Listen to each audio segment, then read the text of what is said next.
Hello everyone, welcome back once again to the world of madness. So, last time we started groundbreaking on the slime chunks. I've now dug 2 of them out of the 6, but with 6 remaining. But the 6 remaining have all been highlighted quite happily, so we do actually know where this thing is standing, basically. And I'm gonna have the idea that 2 of these legs are sort of reaching for their next target, whereas the other 6 are actually planted on top of these. Not really any meaningful purpose to that. They are going to still be very much... Let me just turn up my GUI scale there. Yeah. They are still going to be not, like, actually functional. They're just decorative, really, because the upper function here is going to be completely detached from the lower function just by sheer virtue of distance. But that said, we do have a quick time-lapse, just while I was actually working on getting one of these dug out. It does take a fair bit. It takes about 3 or so stacks of TNT, but fortunately I have access to a couple different deserts and also a functionally unlimited supply of gunpowder. So, making TNT, time-consuming, but meanwhile, nonetheless. So, with that in mind, catch you all in a quick moment after this time-lapse. Enjoy!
Oh, we got a friend.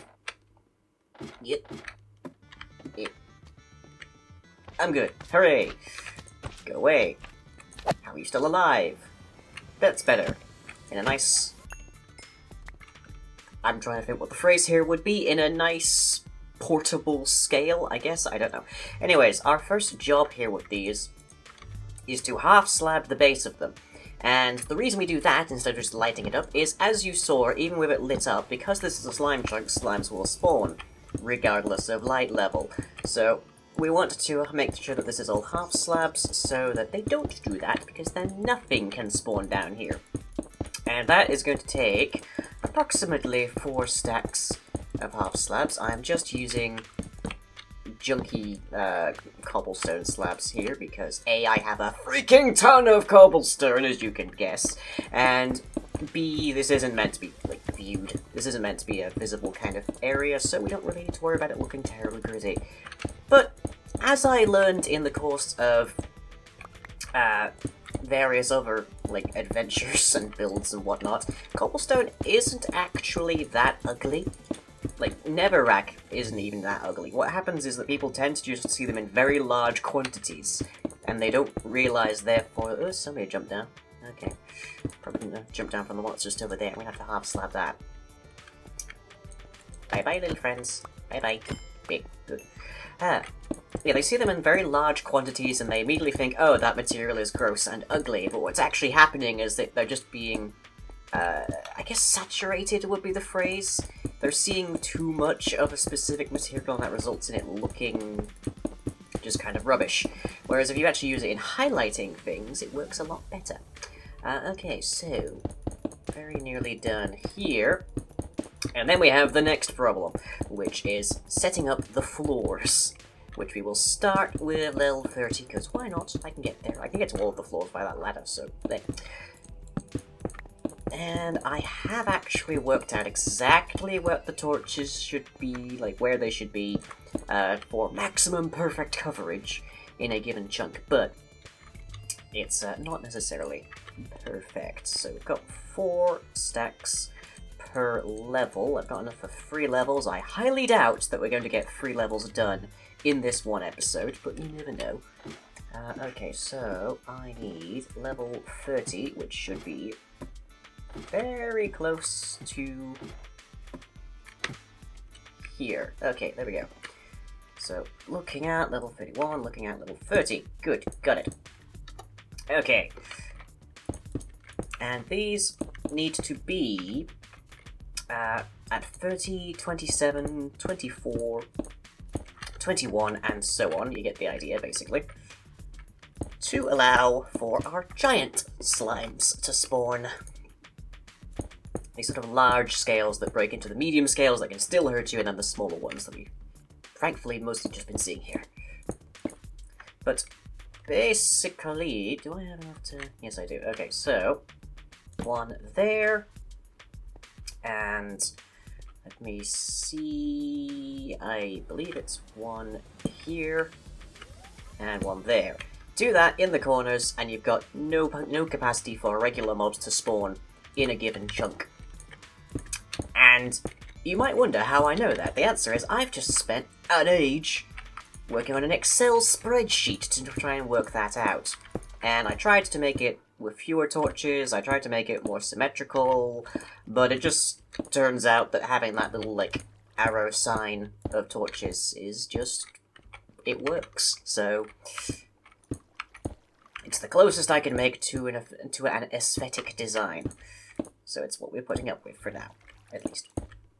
But I'm going to have to dig out a portion of these sides, pretty much from here downwards, to try and get everything ready for where the iron golems have to go in, as well as to have the actual drop areas. And I figured I'm going to work that into the aesthetic look of the grinders. So how I'll have it is there'll be maybe some kind of like connector at the top here where the feet of the harvester are planting, so that they can actually like grab and inspect, I guess is the phrase, the grinders. And that I will link based on which direction they are facing, because I only need iron golems on 2 sides, because if I have it on more, they'll just take up too much space, they'll take up too much iron, and they won't really have any kind of difference in terms of actual function. So, I only need it on 2 sides. And that then means that this has a rotation, or rather, it has a rotation which is significant. And in that case, I can have these rotated in different ways. I could have them all facing north to south. In fact, I think this one is intended to be north to south. But a few of them I'm going to have facing west to east. And that will give us a nice little bit of variation, because there's going to be a few things. And the idea, I guess, is that these are sort of modules that the harvester has dug out of the world, and and it's leaving them all around to enable it to just sort of harvest, grow a crop, as it were. So it's just sort of, basically the harvester is just built to be grabbing up all of the materials in the world that it possibly can. Right, but I'm only planning on building the 8. Maybe I'll have like some topsoil ones.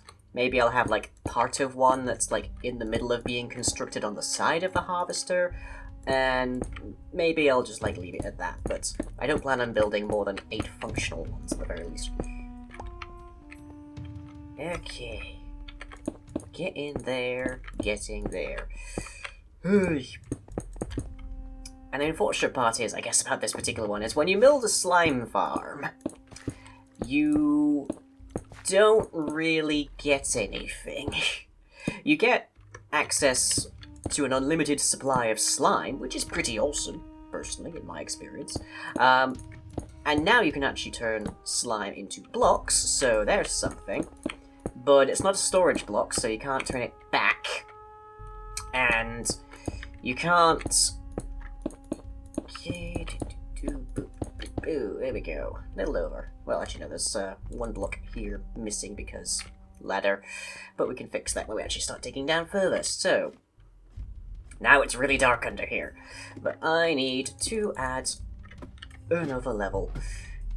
And I forget how many levels here. It's going to be less than 10, obviously. I think it's going to be something like 8 or 9. I can't recall exactly off the top of my head. Okay, and there. Is that correct? I am unconvinced, but it's 3 blocks, so that should give it enough room to jump and bounce all they like, so we're going to go with it. Of course, now it's getting a lot darker, and I wish I had Optifine, but oh well. You saw from the time-lapse that I am very sorely spoiled with replay mods. It's a much less interesting time-lapse than the previous ones I've done. It was just a quick thing, because I figured I would document some degree of this. Might as well. Okay, torch there. But alas, no replay mod in this version right now. No forge in this version right now, and no Optifine either, which is why you can't see things as clearly as you previously could, because I don't have glowing torches in my hand anymore. But, oh well, at least this area does actually need to be well lit, because otherwise we'll get other mobs, which is a mild misconception. You can't, you do get other, like, normally spawned mobs in slime chunks. It's just that, generally speaking, in order to use a slime chunk, it has to be very well lit, so you don't actually get normal mob spawns, because the normal mob spawns are still subject to light levels. Just gonna do this in no particular order. Phew. Okay. So yeah, I'm gonna treat the rearmost 3 chunks as... how do I put this? As... I guess arms? Like, manipulators of some description. And then everything after that is just going to be afoot, so it's going to be on the ground. Okay. For those of you who are curious, by the way, I worked this pattern out by just making it a progressive, a ripple graph, I guess you'd call it. It's basically just you plonk down your values, and then it calculates what the average value is in a given location and subtracts 1 from each step, so that you can get an idea of where the signal ends. And torches put out a light level of 14, if I'm not mistaken. Yeah, I'm standing in 14, and it just decreases as I move away from the torch. But in this particular configuration, the lowest it will go inside of this chunk is 8. There's a few areas, mostly around the edges, where it'll actually go higher than that for further, but for the most part, never goes lower than 8. And the corners are the point where it actually becomes the most dangerous. The corners and the exact center are the 2 points, or well, are the 2 groups of points, I should say, where it hits 8. Nowhere else does it actually do that, which makes it spawn-proof. Because if it goes to 7, that's when mobs start to spawn. I presume at this stage in my career, I am in fact preaching to the choir in that regard, but yeah, you never know. New viewers come along. I was going to say all the time, but no, for me it's probably more like once in a blue moon. Oh well. Okay. And there. I keep hearing what sounds like squishing. Is there somebody around? Doesn't look like it, but there might be. There is a second slime chunk right here, which Again, I'm going to have to half slab or just fill with junk, because otherwise it's going to be grabbing spawns from here where we don't want them and aren't capturing them. Oh, it might be the bat I'm hearing. Bats will spawn anywhere that's dark enough, and large enough, and empty enough, so consequently, they're the bane of my existence. Thankfully, the entire interior of the upper harvester cylinder is, in fact, well lit, so they shouldn't spawn there. Although I have noticed a whole freaking ton of them coming out of the Guardian Grinder recently. So that's something that I need to do next. Once I'm done with this project, I'll probably be beautifying the Guardian Grinder. There we go. Right. I think we have enough time just about for a third floor. Provided I can find some diamond on about. Okay, so 1, 2, 3, here. Close enough. It'll do. Okay, 1, 2, 3, 4, 2 out gets us that. Thankfully, since I'm building platforms here, I don't need to worry too much about that happening. Although Spawn of Hasty Dig is getting kind of worn down. I think this will be like the third time I've had to repair him. I think he's actually approaching the too expensive to repair stage, which means Spawn of Hasty Dig is going to have to go the way of Hasty Dig very soon. And actually, Diggy Dig, the enchanted diamond shovel that I was using to dig out these chunks, and have now been using to harvest a whole freaking ton of sand, is also going to end up that way.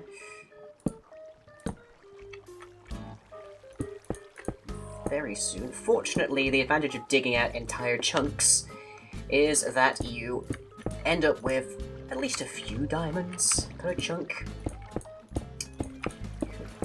Which I suppose raises the next question. Why, in the time-lapse, am I using TNT to empty out these chunks? Well, a piece of TNT, in an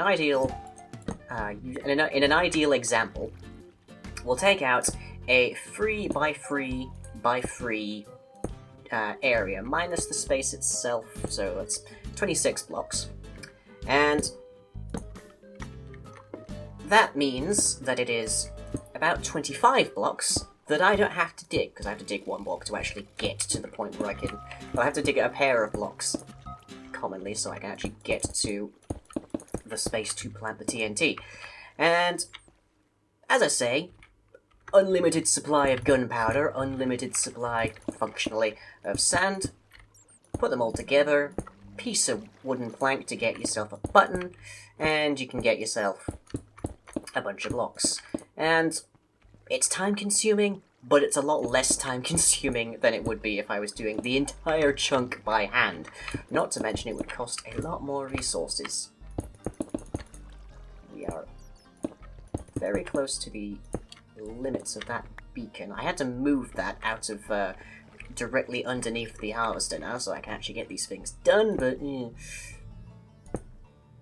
Okay, so once we've gotten this floor done, we'll hop to the bottom, which should ensure that we are far enough away for things to spawn. And if we've done this right, then we should see some slime spawn up here. Emphasis on should. Lord knows, my luck is never that good. But we'll find out, won't we? I hope. Hey. Okay, but I have been mining a ton of sand. Not just for TNT, because this thing is going to be encased in stained glass. To make stained glass, I needed all of that cactus up there, which is why that was running for so long. And I need a whole freaking ton of sand to smelt. And that means that... Oh boy, let me see if I can work this out again. It's going to take... because we need to go from basically the bottom of the world here to level 64 is where ground level is. Although it fluctuates with these a lot. With stained glass, and that is going to take about 7-ish 7 times 9, so about 63 stacks of stained glass. And that's for one side. Now, for those of you wondering, a single chest worth of a stackable block is 27 stacks. So it's more than a double chest per wall. So yeah, we've got a lot to do. We've got a lot to do. Okay, now if I hang out here and check the entities, I'm seeing a variety of things. I'm seeing them mostly in the sides is the problem here.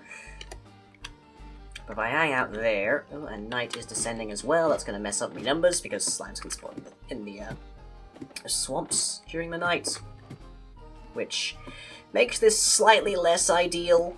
A slime chunk inside of a swamp at night is not the best of places to be looking for slimes, but we work with what we got. The job here is that we defeat hubris by finishing this project.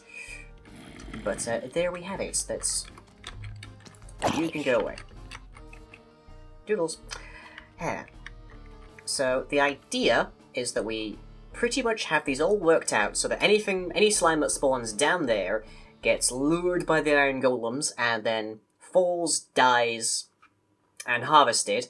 And ideally we have an item elevator of some description that brings it up to a more user-friendly level, so you're not having to go down a big ladder, you're not having to go to a central collection zone, because God knows that would be painful to do. But you just end up with, say, a chest or two, or some kind of accessible room where the foot of the harvester is going down, maybe. And from there you can collect all the slime that gets harvested. So these aren't going to be even close to remotely as efficient as the upper harvester, but that's fine. We're okay with that. We can deal. So, let's see. Do we have anything? Oh, we have rain is what we have, apparently. Well, not to worry. We've only got the one level here. And we'll have 8 of these as well. So, either way. Yeah. But currently, I'm doing what I can to learn from my mistakes previously. With all of this digging, I am, in fact, storing all of the cobblestone that I'm harvesting from this endeavour. Or at least that isn't being blown up by the TNT. Again, it's not 100%. But it does make... Using the TNT just makes my hasty dig pick last longer. So I've got... Oh boy! Just crossed into our 5th double chest here. That's not even the limits. That's not even the total. Not remotely. And then we've got these chests, which are filling up as well with different variations. We've got these ones as well. So we actually got, like, crossing into our 9th double chest of cobblestone. I don't expect to use all of this cobblestone anytime in the near future, but we are using stone slabs, we are using cobblestone slabs, and we may even put some stone brick and other things. Basically, if we can, I want to have the slime chunks be dominantly covered in green and lime green kind of stained glass, but if we can make it look kind of like the harvester as well, this could be doing wonders for my compression quality here. Yeesh. Apologies for that, everybody. But hopefully we can get this to work and look nice and look like a cohesive build. Especially since it's meant to be like, this is something the harvester is doing. Maybe the harvester's like waiting on those other slime chunks to be fully harvested or something so it can pick up the grinders and just plunk them somewhere else. Oh, hello, I see a slime there. We can survive this. Barely. Okay, there we go, got slimes. It's just one slime. Oh, go away. This is the slight problem, is that there's no way I can actually build this thing until I've got the floors intact, so consequently I am building a thing that's going to try harder and harder to murder me. But there we go. Oh, I can hear another one. Deep.